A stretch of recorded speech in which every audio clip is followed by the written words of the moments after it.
Samantha Smith's version of the future. Dear Mr. Andropov, a 10-year-old girl named Samantha Smith wrote to Soviet leader Yuri Andropov. I would like to know why you want to conquer the world, or at least our country. God made the world for us to live in together in peace and not to fight.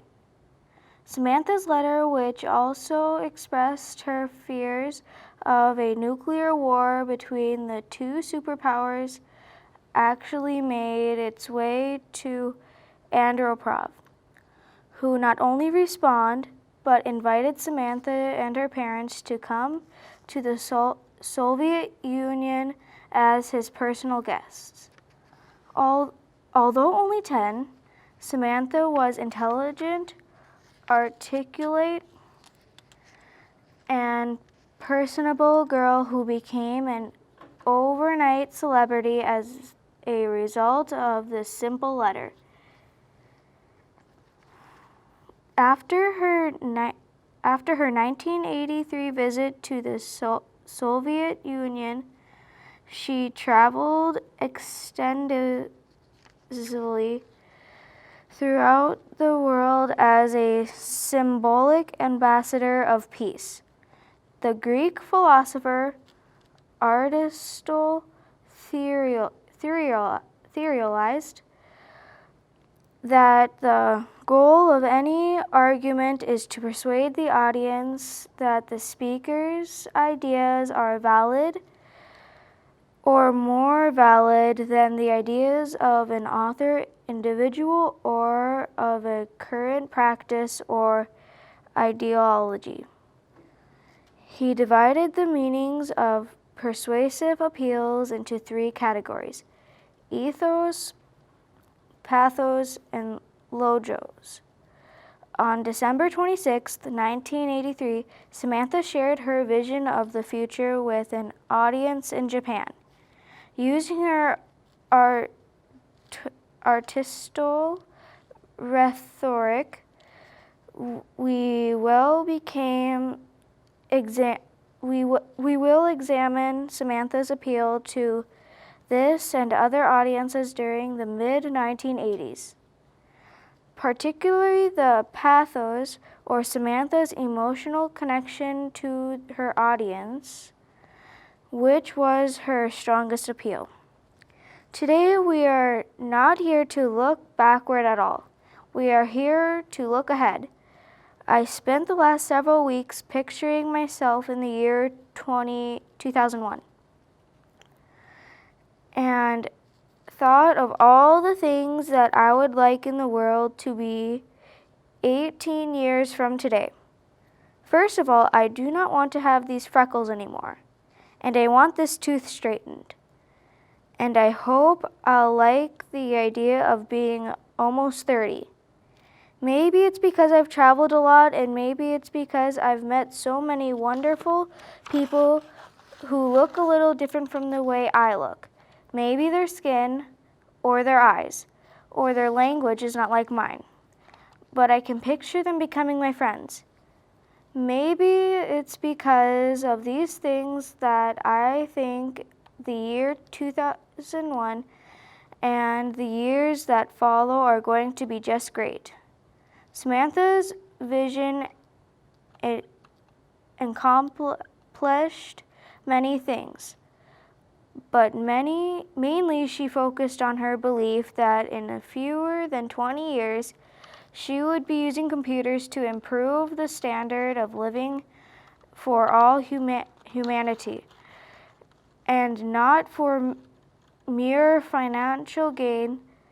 The fact that she was speaking to one of the most technology progressive peoples in the world, the logic or logos of her vision, although simple, was not beyond the scope of inspiration. To the imaginations of her audience, they could see that her vision, although idealistic in the extreme, was also humanly and logically possible. When I close my eyes and think about the future, this is what I see. I see a computer, and stored in that computer is information on exactly how much food there is in the world. It tells where there are large crops. It tells where the wheat supply is good for that year.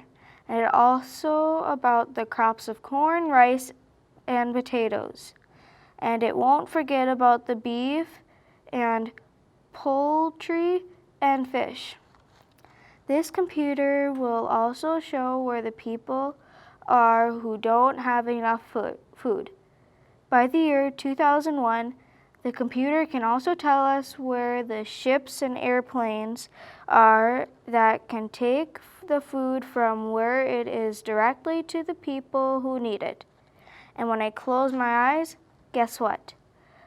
I know how to work that computer and match up all these of the things that will be needed for the people who needed them. And soon we will know how to move one to the other, regardless of what country they are in or what borders have to be crossed.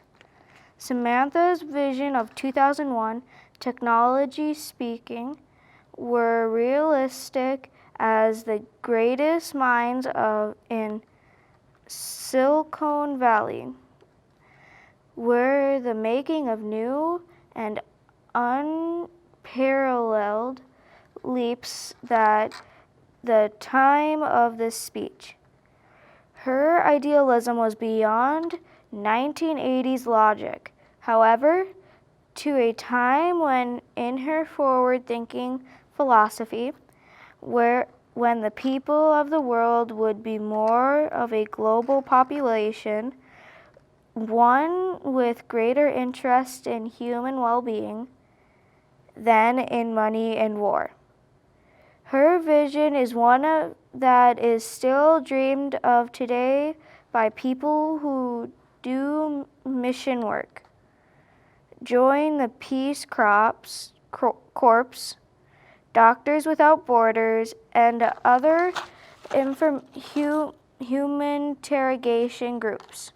Unfortunately, the idealism is still just that for a while. Many hope for this global effort. Too many power brokers block its advancement at every turn. Yet, listen to Samantha's presentation of hope for 2001, 18 years in her future, and 16 years in our past.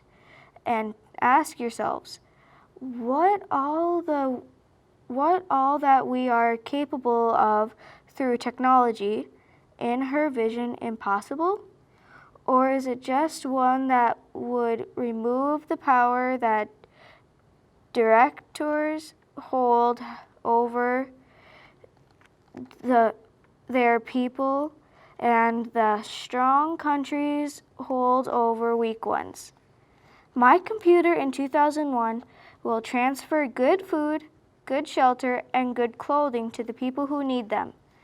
And all of it will come from companies and countries where these things are plentiful so that it won't hurt.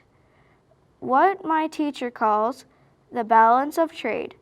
In 2001, there will be an abundance of everything and lots of ways to harvest it and transport it to the people in need.